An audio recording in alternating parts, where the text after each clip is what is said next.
巴金等等众多师生曾经前往法国留学。川大也一直高度重视与法国高校和科研机构的合作。早在2015年，我校就与总统阁下的母校巴黎第10大学签署了校际合作协议。每年两校的师生都会进行交流互访。去年1月，我曾带队访问了巴黎第10大学，与巴黎10大的师生进入了深入的交流，并对两校进一步深化合作达成了共识。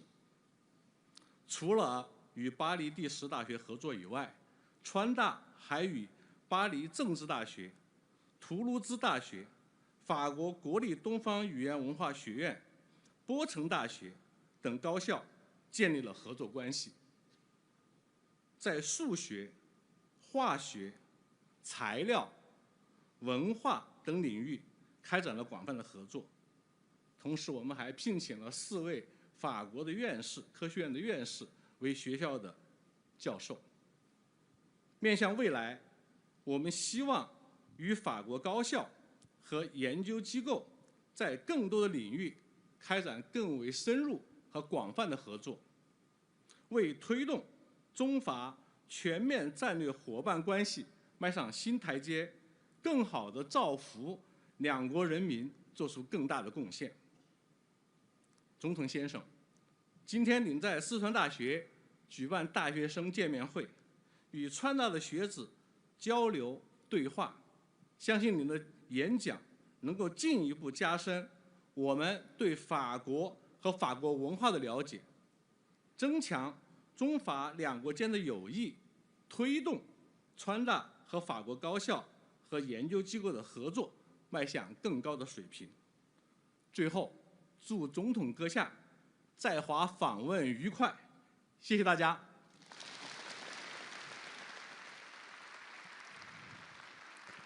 谢谢汪校长。接下来，请大家用最热烈的掌声欢迎马克龙总统先生发表演讲。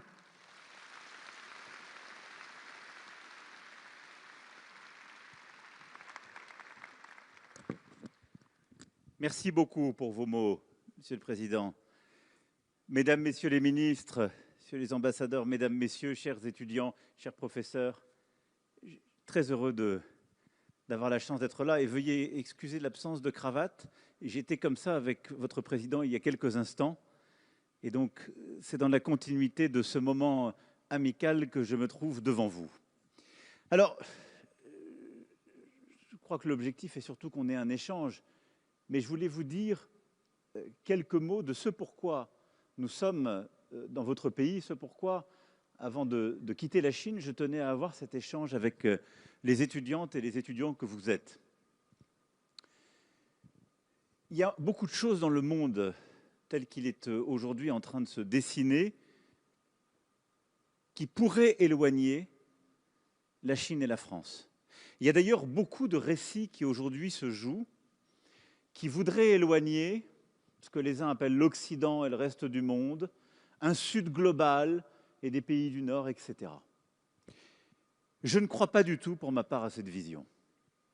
Je crois que votre président n'y croit pas non plus. Et je pense que précisément dans le moment que nous vivons, la Chine et la France ont beaucoup à se dire, à apprendre l'une de l'autre et à faire ensemble. Pourquoi ? Parce que nous vivons sans doute un moment, et c'est vos générations qui vont l'affronter, d'extrême complexité et de transformation comme on en a peu vécu. D'abord, on a des déstabilisations géopolitiques et un niveau de tension très fort. Vous le voyez, et vous entendez parler sans doute chaque jour de la guerre lancée par la Russie en Ukraine, qui touche directement l'Europe. On voit les tensions dans la région, qui sont aussi fortes. On voit la rivalité qui existe entre les États-Unis et la Chine, qui va quand même structurer beaucoup de choses. Et tout ça pourrait, en quelque sorte, séparer les continents. À côté de ça, on a une transformation numérique, technologique, avec l'intelligence artificielle et tout ce qui s'ensuit, qui est unique, peut-être qu'on y reviendra à travers vos questions, et qui est une transformation de absolument toutes nos économies, mais aussi de notre manière d'être au monde, de penser le monde. Et elle est structurée, elle aussi, par une très grande rivalité géopolitique. Parce que ceux qui prendront l'ascendant sur cette révolution technologique dessineront beaucoup du monde de demain. On a ensuite une crise climatique qui est déjà là, on en voit les conséquences, mais qu'on parle de biodiversité ou de climat, on a une transition très profonde de nos usages, de nos vies, de nos paysages qui est à l'œuvre. Et puis on a une transition démographique qui touche d'ailleurs nos deux pays. C'est pour ça que ceux qui opposent le Sud au Nord se trompent souvent, parce que la Chine, comme l'Europe, a devant elle une transition démographique qui est une des grandes révolutions qu'on aura à voir. Pour régler tous ces sujets, on a besoin de coopération, on a besoin de se comprendre, de se connaître, de penser, de réfléchir ensemble pour apporter des solutions qui seront les plus concrètes. Or, on est à un moment de fracture inédit. Et donc, alors même que pour faire la paix, pour bâtir la prospérité de demain, pour essayer de gagner les révolutions technologiques, climatiques, démographiques que j'évoquais, il faudrait plus de coopération, on est à un moment de rupture un peu de notre ordre international. Et le monde qu'on avait construit après la Deuxième Guerre mondiale, qui reposait sur ce qu'on appelle le multilatéralisme et donc de la coopération entre les puissances, il est en train de se fissurer, de se fracturer, pour ne pas dire qu'il est déjà en train de se refragmenter. C'est ça ce qui est à l'œuvre. Et ce que certains veulent installer à travers leur discours. Et c'est de passer au fond d'un monde multilatéral à un monde multipolaire, avec quelques puissances qui structurent le monde et des vassaux, si je puis dire, mais qui ne travaillent plus ensemble. Et je pense que ça, c'est une erreur fondamentale. Et donc, ce que nous portons, c'est de croire dans un multilatéralisme efficace. Et je crois que c'est ce que la Chine porte aussi, et c'est l'intérêt de la Chine et de la France de défendre ce multilatéralisme efficace pour relever les défis contemporains. Parce que tout ce qui nous séparera nous rendra beaucoup moins efficaces et ne nous permettra pas de régler ce que je suis en train de dire.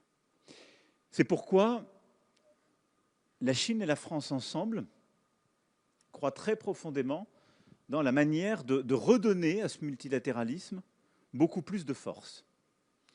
On en a parlé à l'instant même avec le président Xi Jinping. Essayer justement de redonner à cet ordre international un peu de sérénité, de stabilité, en le refaisant fonctionner. Il se trouve qu'on a une chose en commun entre la Chine et la France, nous sommes membres permanents du Conseil de sécurité des Nations Unies. Ça veut dire que nous sommes des puissances militaires dotées de l'arme nucléaire, des puissances diplomatiques qui avons un rôle un peu particulier. On est toujours autour de la table pour faire fonctionner cette organisation inédite qu'on a créée après la Deuxième Guerre mondiale, et on a un pouvoir de veto. Ce à quoi nous croyons et ce que nous voulons faire, c'est de remettre ces 5 membres permanents autour de la table pour essayer ensemble de traiter des quelques grands sujets. La paix, et donc de traiter des grands conflits en cours, les transformations, et en particulier l'intelligence artificielle. Nous, on croit que le bon cadre pour avoir la conversation internationale, pour que ça fonctionne, que ça ne se fragmente pas, ce sont les Nations Unies et les grandes questions climatiques et de biodiversité. Et d'ailleurs, ces dernières années, quand on a travaillé ensemble, Chine et Europe, on a fait avancer cet agenda. Il y a presque 10 ans, jour pour jour, s'il y a eu un accord à Paris sur le climat, c'est parce que la Chine, les États-Unis, l'Europe se sont mis d'accord et ont fait fonctionner un cadre onusien. S'il y a à peine 2 ans, on a réussi, après des décennies d'attente, à trouver un cadre international pour réguler la haute mer et protéger nos océans, c'est parce qu'en particulier, la Chine et la France ont décidé de travailler ensemble. Et on a fait avancer les Nations Unies. Et donc, rendre plus forte le cadre des Nations Unies, le droit international, réussir à travailler ensemble pour remettre tout le monde autour de la table, c'est, je crois, la vocation, la tradition diplomatique, la vocation et l'ambition de la Chine et de la France aujourd'hui. Et c'est très important pour les étudiants que vous êtes, si je puis me permettre de vous interpeller cet après-midi, Ne cédez pas aux sirènes de la division. Il y a beaucoup de gens qui vont vous expliquer que l'Europe est vieille, que l'Europe ou que les pays les plus riches, ceux qu'on trouve au G7, sont arrogants, déjà riches, qu'il y a un Nord qui méprise un Sud global. Tout ça sont des récits, des inventions. On a fait progresser toute notre planète, de la Chine à la France, à chaque fois qu'on a su coopérer dans le respect réciproque, dans la considération. Moi, je ne crois pas à toutes ces théories. Nous partageons la même planète quand on parle de climat. On partage le même monde quand on parle de conflit. Et donc, c'est notre capacité, au-delà des frontières, des zones géographiques, à concevoir avec respect, esprit de responsabilité, le même agenda pour la paix, la prospérité et le climat qui nous permet d'avancer. Ça, c'est la première chose dont on est sûr. La deuxième, c'est qu'il nous faut repenser, ouvrir une voie de rééquilibrage économique. On pourra y revenir si vous avez des questions, ce n'est pas le cœur de notre débat aujourd'hui. Mais en vrai, on voit bien qu'il y a des déséquilibres qui sont en train de se jouer aujourd'hui. Beaucoup accusent la Chine toute seule, c'est faux. Mais si je devais résumer un peu l'état de la planète, on a des pays en voie de développement plutôt au sud qui sont en situation très difficile aujourd'hui, qui subissent les tensions géopolitiques, les déséquilibres. On a des États-Unis d'Amérique qui ont des déficits jumeaux, c'est-à-dire budgétaires et de commerce extérieur, qui à la fois les rendent dépendants du reste du monde, mais aussi rendent une partie du reste du monde dépendant du dollar, qui est l'élément de rééquilibrage de ces déficits. On a une Europe qui n'investit pas assez et qui elle-même manque de compétitivité. Et on a une Chine qui a beaucoup investi, surtout après le Covid, et qui exporte massivement, mais qui ne consomme pas assez. Et tout ça est en train de créer des déséquilibres qui ne sont pas soutenables. Et donc, nous, ce qu'on veut, c'est avoir un agenda entre l'Europe et la Chine, là aussi, coopératif, pour essayer de redonner, de recréer un équilibre aux affaires économiques. L'Europe doit se réformer beaucoup plus vite, être plus compétitive, simplifier ses règles, être plus productive. La Chine doit consommer davantage. La Chine doit ouvrir davantage son marché aux biens et produits qui viennent d'Europe.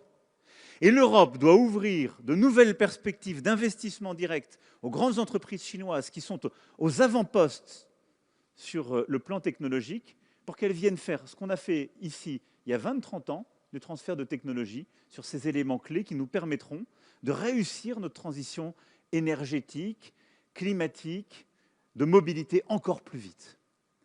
Et ensemble, on doit réussir à calmer les choses, parce qu'on voit bien, si on laisse tout dans la rivalité sino-américaine, le risque, c'est j'interdis les exportations vers chez toi sur ceci, et je te réponds en les interdisant sur cela.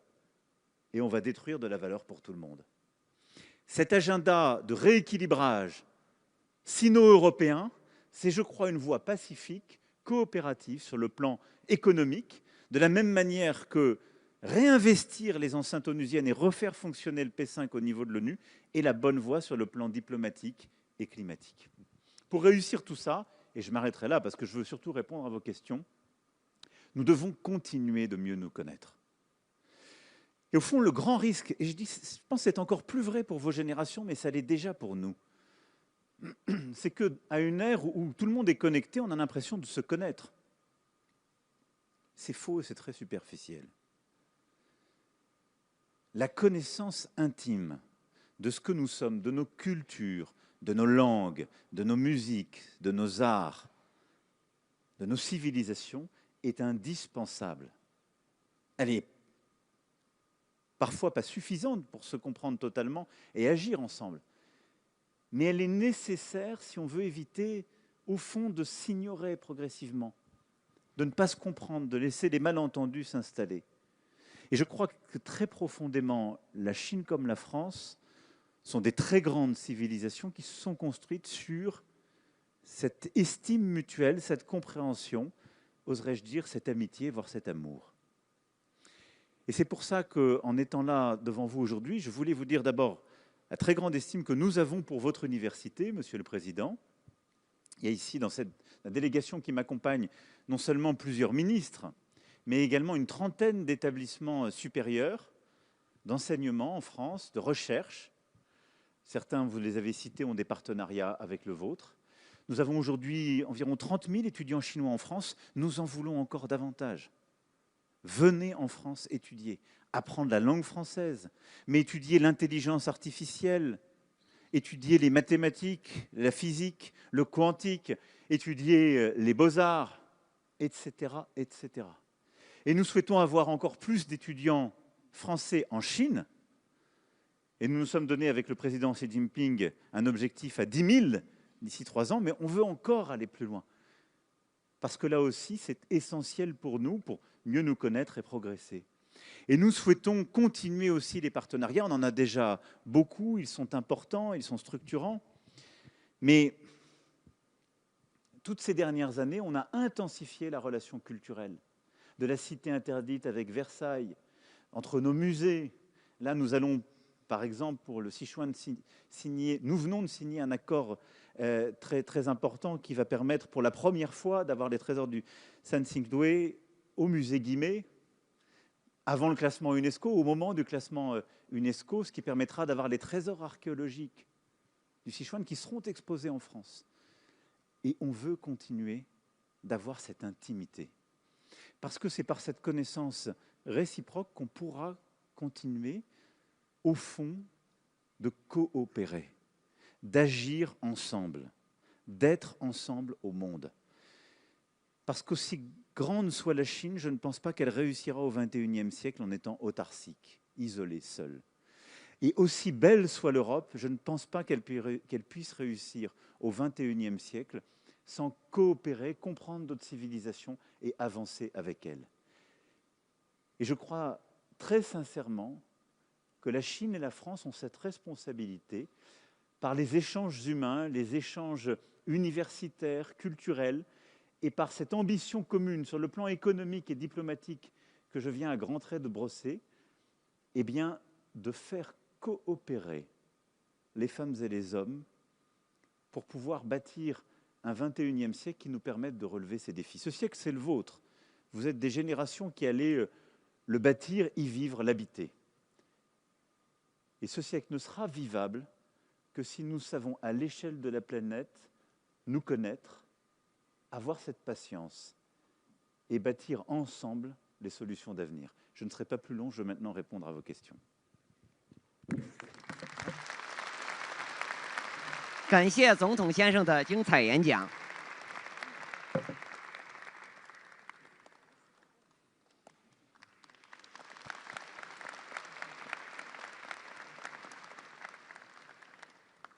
下面进入交流环节，同学们可以举手示意，机会很难得呀，请同学们踊跃的举手发言和提问。这边这位女同学。 Bonjour, Monsieur le Président. Bienvenue à l'Université du Sichuan. Depuis que j'apprends le français, mes amis me demandent souvent de leur recommander un roman ou un auteur français. Il est difficile à choisir parce qu'il y a tant de chefs-d'œuvre remarquables. Monsieur le Président, si vous deviez conseiller aux étudiants chinois une œuvre qui peut permettre de mieux découvrir la culture et l'esprit de la nation française, laquelle choisiriez-vous et pour quelles raisons? Merci beaucoup. Merci. D'abord, merci pour votre français. Merci d'apprendre le français et d'être l'incarnation vivante de ce que j'évoquais un instant. Écoutez, si je choisissais un poète, même s'il est poète, romancier, dramaturge, je vous dirais sans doute Victor Hugo et je vous conseillerais de lire La Légende des siècles. Parce que vous avez à la fois, je dirais, le grand récit de la France et même au-delà de notre imaginaire. Et puis si je vous conseillais un roman, je vous inviterais sans doute à lire Les Trois Mousquetaires. Parce que vous avez là une partie de l'histoire de France, mais vous avez surtout l'esprit chevaleresque qui va avec la France. Et puis, s'il fallait une pièce de théâtre, je vous dirais de lire Molière, à coup sûr, et la Comédie Française d'ailleurs, qui en est héritière, est avec nous dans cette délégation. Et de Molière, c'est très difficile de vous en conseiller une, mais je vous conseillerais peut-être le Misanthrope. Parce qu'elle est à la fois une belle description de ce qu'est le système de pouvoir dans la France, et nous avons parfois des similitudes, mais de ce qu'est l'importance de l'âme humaine, de sa singularité, et du refus de céder parfois aux lois du collectif. Voilà les 3 auteurs et les 3 œuvres. J'ai un peu triché, mais j'ai pris un poète, un romancier et un dramaturge. 好，感谢总统的分享，也感谢这位同学的提问。接下来，同学们，请举手。哦，好，那边那位男同学，帅哥。尊敬的马克龙总统，我是来自四川大学生命科学学院的戴经统，非常荣幸能听了您的演讲。我们四川大学与巴黎政治学院、法国国立东方语言文化学院、巴黎南泰尔大学等法国高校都建立了合作项目。您认为未来中法高校是否会推出更多的交流项目、联合培养和实习计划，以促进国际化的青年人才培养？另外，您认为中法高校可以在哪些领域深入合作，共同推动国际化的青年人才培养呢？谢谢。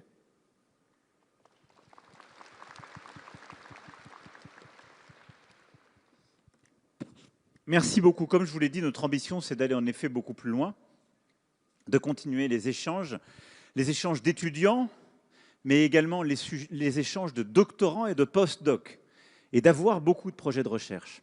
Et je pense que c'est très important parce que, surtout dans votre domaine, je pense qu'il y a un petit risque de fragmentation du monde, pour se parler franchement. Il y a eu un avant et un après Covid, et on l'a vu. Et ici, vous parlez très franchement, il y a eu une tension qui s'est jouée, y compris au sein de l'Organisation mondiale de la santé, et il y a une très forte tension entre la Chine et les États-Unis sur la question de la santé. Or, nos instances onusiennes, elles appartiennent à tout le monde. Et il faut qu'il y ait les Européens, évidemment tous les continents, les Chinois et les Américains qui y soient présents. Et donc, nous voulons veiller à ce que tout le monde continue de coopérer, parce que dans tous ces domaines, dont le vôtre, on a besoin d'une science, et je veux insister sur ce point, libre et ouverte. Et on vit un moment qui est très dangereux, parce que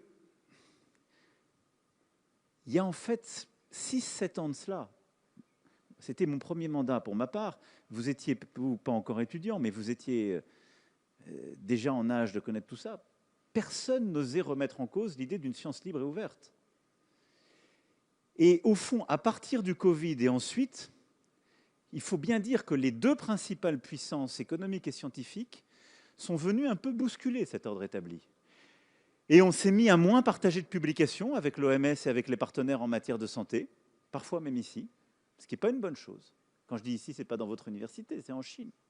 Et on s'est mis aux États-Unis à faire un peu pareil et à dire on n'a plus le droit de venir chercher sur telle ou telle chose. Le mot climat ou le mot diversité ne doit plus faire partie des programmes de recherche. Je pense que c'est une vraie erreur.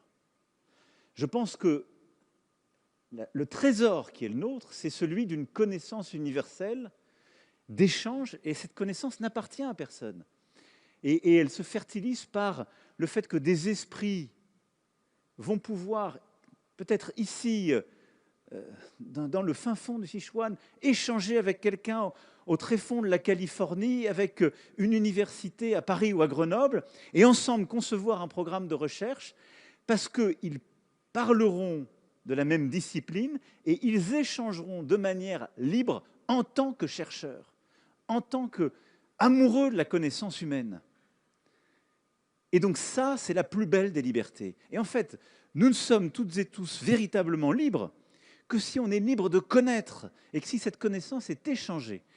Et donc, ce n'est pas au gouvernement de décider on peut piloter de la recherche, on peut dire notre priorité est là ou là. J'ai donné quelques-unes des priorités qui sont les nôtres.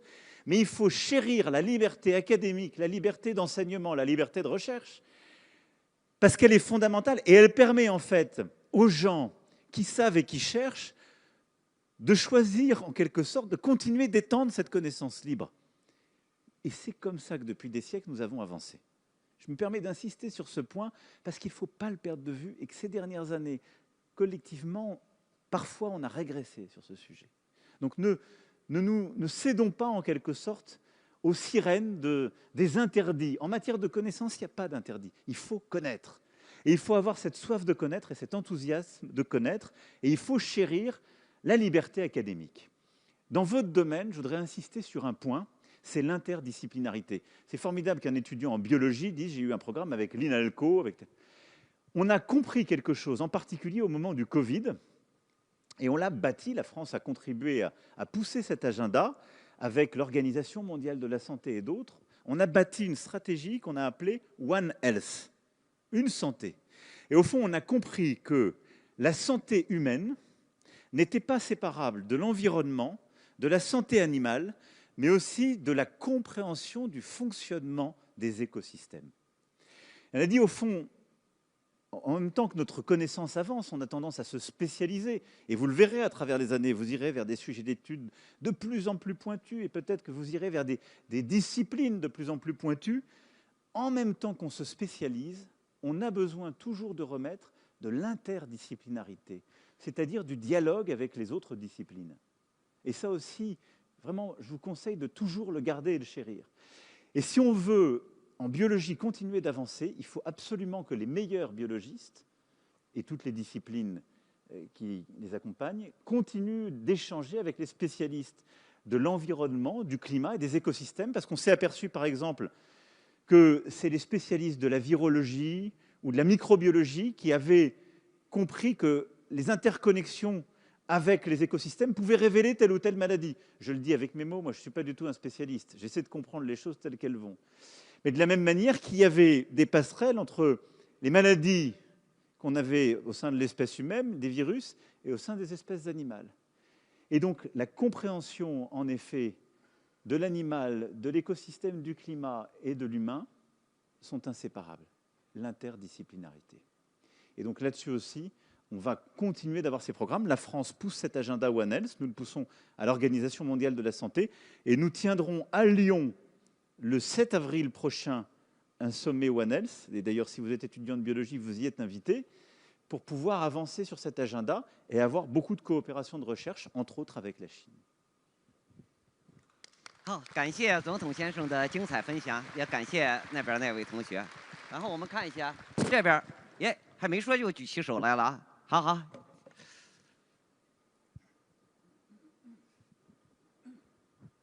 尊敬的总统先生，您好，我是四川大学华西口腔医学院的施玉。四川大学的校训是“海纳百川，有容乃大”，体现了一种开放包容的精神。而新时代，我们需要以这种开放包容的精神来共同推进中法青年更紧密的合作。所以，我想请问总统先生，您对我们中法青年有哪些建议或者寄语吗？来帮助我们建立更持久的信任纽带，共同为中法关系的发展和文化的交流互鉴贡献力量呢？谢谢您。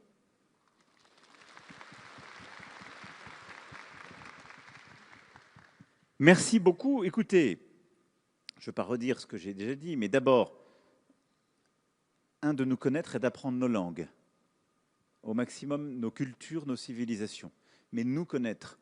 Et je le disais, je pense que le piège dans le monde où nous vivons, c'est que parce qu'on est interconnecté en permanence et qu'on voit telle ou telle chose, on a l'impression de connaître. Mais c'est très superficiel. On voit une vidéo, on voit quelques messages. Et donc je pense que prendre le temps de connaître nos cultures, nos civilisations, nos langues est très important. Et d'en apprendre plusieurs, d'en connaître plusieurs pour cheminer dans ce monde. La deuxième chose, c'est, je pense, les échanges humains et le voyage. Et c'est vrai que le monde s'est un peu bloqué durant ces années de Covid. Et je pense que ce n'est pas parce qu'il y a des moyens aujourd'hui virtuels d'échanger qu'elle dispense de voyager, d'aller connaître, de passer du temps, d'aller étudier, d'aller travailler dans nos pays. Et en vérité, si je pouvais, au-delà de ce que j'ai déjà dit depuis tout à l'heure sur l'esprit de coopération, les initiatives communes, je suis frappé, moi, c'est sans doute vrai déjà pour la génération à laquelle j'appartenais, mais je suis très vieux pour vous. Mais pour vos générations, mon conseil, ce serait ennuyez-vous et acceptez de vous perdre. Parce que vous êtes quand même dans un monde et à un moment où il y a une telle tyrannie de l'efficacité, du résultat, de la rapidité, qu'au fond, plus rien ne fixe, plus rien n'imprime. Moi, j'ai appris les mots qui m'ont le plus marqué en me perdant dans un dictionnaire. Je pense que vous n'ouvrez plus un dictionnaire, vous allez chercher des mots sur les réseaux sociaux. Parce que dans un dictionnaire, on se perd entre les pages. C'est pareil quand on visite un autre pays, on se perd dans les rues. Et on se livre au hasard. Et c'est une chance.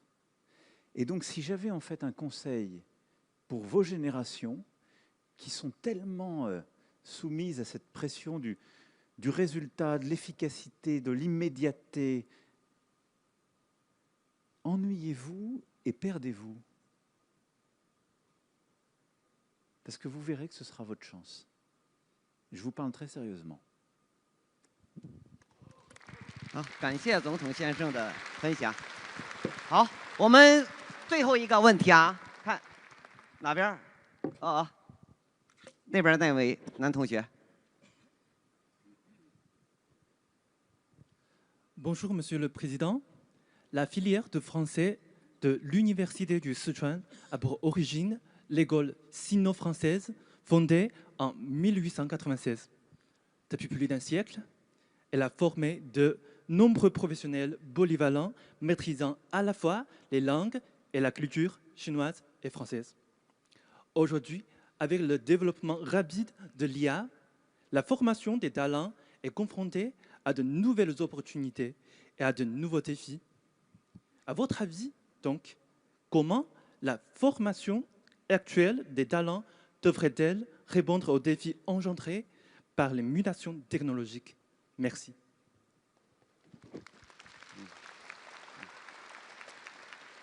Merci beaucoup. D'abord, vous avez raison de dire que notre estime, notre amitié réciproque vient de très loin et repose sur des institutions de part et d'autre qui sont souvent multiséculaires, mais aussi des grands noms, des destins de femmes et d'hommes qui ont consacré leur vie à la compréhension de l'autre. Et c'est la plus belle preuve d'amour.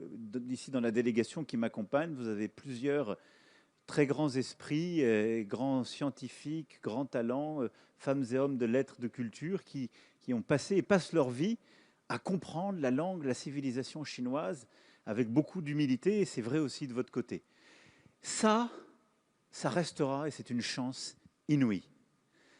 C'est-à-dire le don de soi, la générosité, l'amour de la matière, de cette connaissance que j'évoquais tout à l'heure, la machine ne peut pas le remplacer.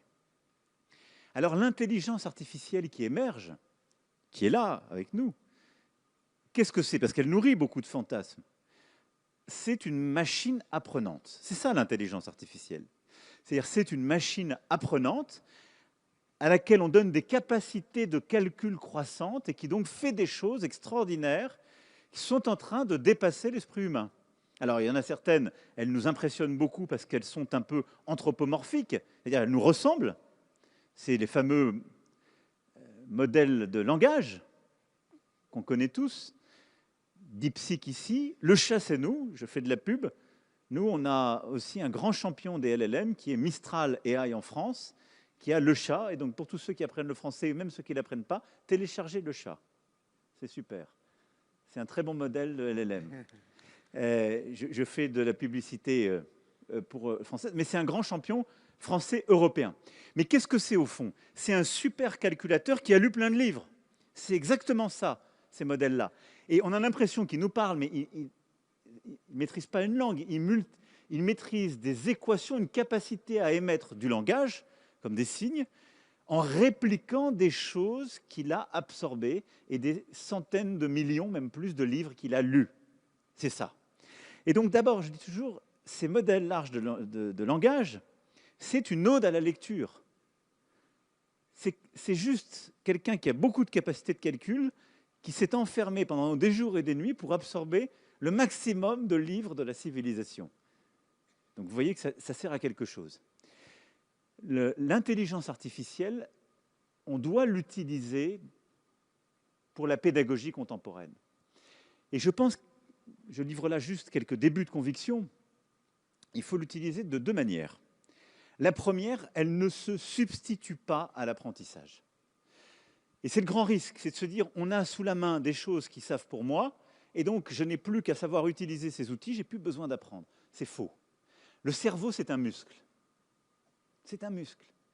Et donc, on a besoin, pour pouvoir évoluer, juger, et même pour avoir de l'esprit critique, comprendre le monde, le mettre en doute, on a besoin d'acquérir des connaissances, et un maximum de connaissances, et en même temps d'esprit critique. Et donc, je pense que la formation classique qui existe et qui est très forte dans nos deux pays, celle qui consiste à avoir un socle de connaissances extrêmement large, enraciné, et en même temps celle qui repose aussi sur la capacité à avoir un esprit critique, et donc remettre en cause ces connaissances et acquérir une discipline, une méthode de doute, de capacité à les interroger, à interroger nos connaissances, pour acquérir d'autres connaissances et avoir une discipline, en quelque sorte, de la construction scientifique, il faut absolument continuer de les inculquer, de les transmettre. On en a besoin. Et l'intelligence artificielle n'y change rien. Par contre, l'intelligence artificielle peut permettre d'accélérer et d'améliorer ces transmissions, en particulier parce qu'on voit bien que pour mieux former, parfois il faut accompagner de manière plus individuelle. Et il peut y avoir au fond une forme de tuteur, de mentor individuel avec l'IA qui accompagne l'enfant, l'adolescent, puis l'étudiant dans son apprentissage. Et donc je crois qu'on a toujours besoin de transmettre des connaissances, on a toujours besoin d'acquérir de l'esprit critique, on aura toujours besoin des maîtres. Simplement, ils vont pouvoir maintenant s'accompagner de soutien, en quelque sorte, de tuteurs avec l'intelligence artificielle qui permettra à chacun de continuer le cours, de continuer l'apprentissage avec un partenaire d'apprentissage plus adapté, plus personnalisé. C'est d'ailleurs quelque chose qu'on travaille, et je sais que vous le travaillez aussi. En France, avec le Collège de France, on a des programmes sur l'apprentissage des mathématiques, par exemple, ou d'autres disciplines. Et il y a plusieurs autres laboratoires de recherche et universités qui sont embarqués dans cette méthode pédagogique nouvelle qui, au fond, vient la compléter. Voilà, je parle là sous le contrôle des ministres et des sachants, parce qu'il y a beaucoup de présidentes et présidents d'institutions. Mais voilà un peu comment je vois les choses avec l'IA. Donc c'est une formidable révolution. Et au fond, l'intelligence artificielle, ça nous renvoie à un humanisme de la Renaissance, et chez nous, les préceptes qui prévalaient. C'est une révolution scientifique, mais science sans conscience n'est que ruine de l'homme. Et donc on a toujours besoin d'avoir cette conscience et de mettre cette science au service d'une certaine idée de l'humanité, la nôtre. 好，感谢总统先生的分享，也感谢那位同学，那位同学的法语挺好。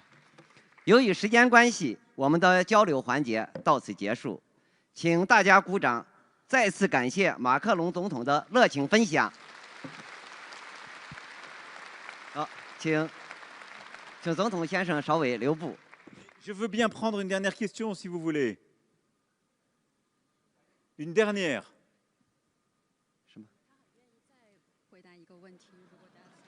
啊，好。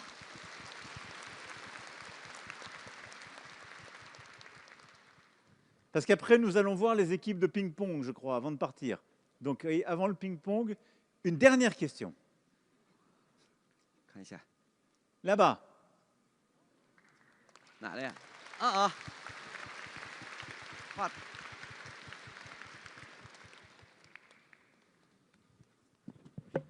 总统先生你好，非常荣幸能有机会获得这个宝贵的机会。然后呢，我也不问其他的，我只想问一下您在中国的这几天，在成都您去了哪些有趣的地方？有什么就是美好的回忆吗？然后也想请您向我们推荐一些法国好玩的地方，我们有机会过去旅游访问。谢谢。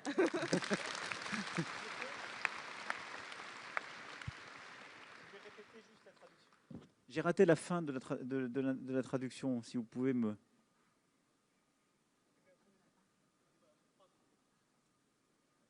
Est-ce que l'interprète peut me remettre? Ok. Donc, c'est du là. Vous posez si ça passe bien pour votre séjour en Chine, ces jours-là. Et puis, si vous avez quelques recommandations pour les lieux, quand un jour on va la possibilité d'aller en France pour faire la visite. Merci de votre recommandation.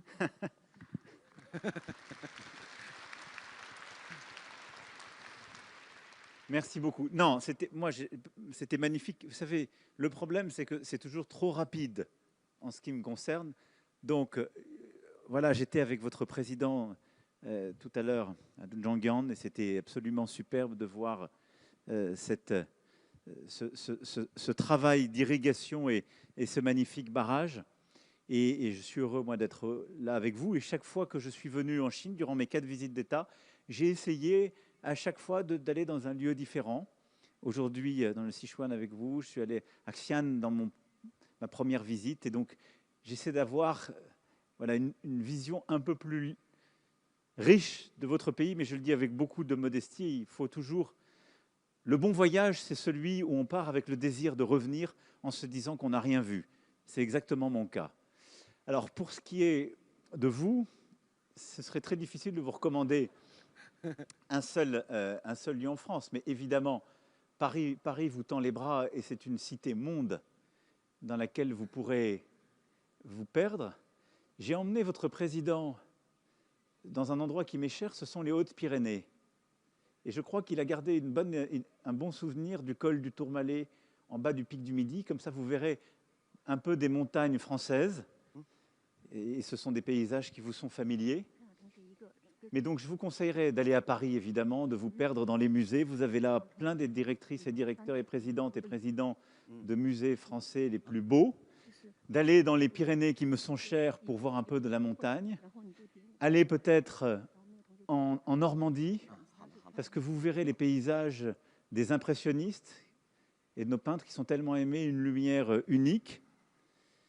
Et puis, perdez-vous après sur les rives de la Méditerranée. J'avais emmené le président Xi Jinping à Beaulieu-sur-Mer, à la Villa Kyrillos, en 2019. C'était magnifique. Et donc, aller sur ces rives de la Méditerranée aussi. Une fois que j'ai dit ça, le problème que vous m'avez posé, c'est que je ne me suis fait que des ennemis dans toutes les régions que je n'ai pas citées. Et vous voyez, on me reproche déjà de ne pas avoir parlé... les uns de la magnifique région du Cognac, les autres de la magnifique... Et donc, nous sommes en fait terriblement chauvins. La plus belle région, c'est celle d'où nous venons.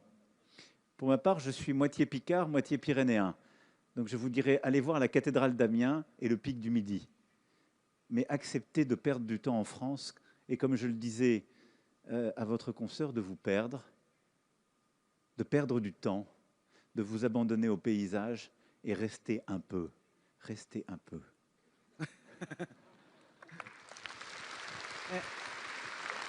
感谢总统阁下，再给我们同学一个机会，看我们同学还有啊。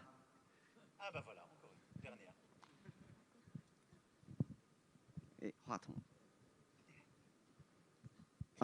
尊敬的总统阁下，可以为我们全体川大学生在留言本上留一份言吗？这有个留言本，真的很激动。哎，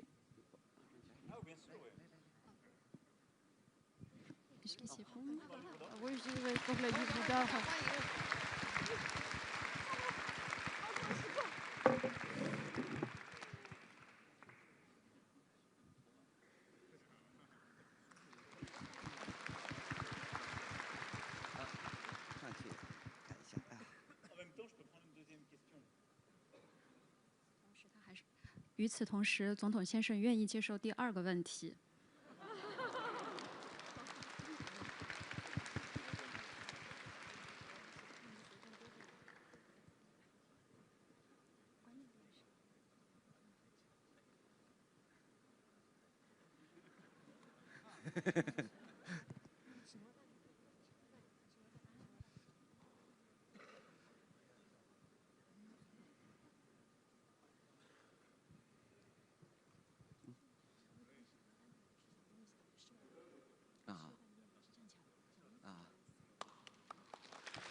好，感谢总统阁下。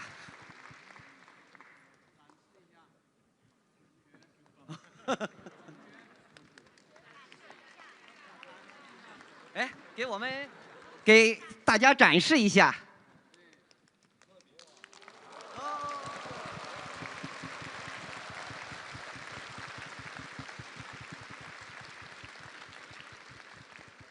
好，哦。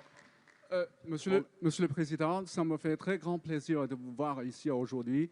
Et au fait, moi, je fais partie de l'équipe qui vous accueille, qui fait partie de l'équipe du protocole. Et c'est un grand honneur pour moi de parler le français, surtout avec vous. J'ai une question, une dernière, je vous promets. C'est que, au fait, moi, j'ai appris longtemps le français. J'ai passé aussi un examen de traduction orale en Chine. C'est un certificat professionnel. Mais au fait, le comité a choisi toujours en fait, vos allocutions, c'est-à-dire vos discours. Et c'est très intéressant. Mais de toute façon, moi, j'ai déjà passé le niveau 2, mais je n'ai pas encore réussi à le niveau 1. Et parce qu'après des analyses de vos discours, c'est assez sophistiqué et compliqué. Et j'aimerais bien savoir au fait, comment on peut, en quelque sorte, comprendre la structure ou bien la syntaxe de vos discours pour mieux réussir l'examen de traduction orale. Merci beaucoup.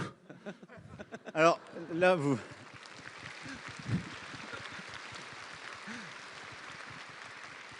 D'abord, merci beaucoup pour votre français et merci d'avoir, en ce qui me concerne, donc, ce double investissement de la compréhension, de l'amour de notre langue, de notre civilisation, et en plus d'accepter de vous perdre dans mes propres discours. Je vous suis très reconnaissant de cela. Écoutez, je ne prétendrai pas dire qu'il y a toujours la même structure et la même approche, mais je crois pouvoir dire que l'esprit français structure souvent son propos à travers une thèse, une antithèse et une synthèse. C'est comme ça que nous sommes plutôt faits. Et donc, il y a souvent un mouvement ternaire dans la manière de structurer le propos pour essayer d'avoir une approche qu'on appelle dialectique. Et donc, de prendre une thèse du départ, d'aller chercher son antithèse pour comprendre ce en quoi elle enrichit le propos et de finir avec une synthèse qui permet normalement d'avoir cheminé et d'avoir fait progresser la pensée. Ça ne veut pas dire que tous les discours suivent ce même raisonnement, mais en tout cas, c'est quelque chose qui est peut-être moins naturel dans les structures de pensée qui sont les vôtres ou les méthodes d'enseignement, mais qui prévaut, je crois, dans une partie des discours que j'ai pu faire. Voilà. Ça m'a déjà bien aidé, c'est un grand aide. Vous êtes trop indulgent. Bien, mesdames et messieurs, je crois que le temps est venu de devoir vous quitter. Et vraiment, en partant, je voulais vous dire, d'abord, l'immense honneur que ça a été pour moi-même et ma délégation d'être avec vous.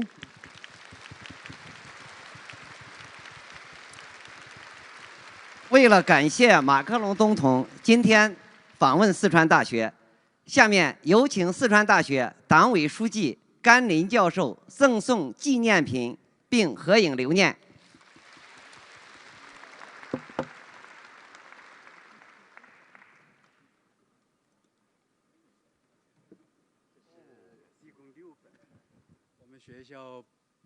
我们学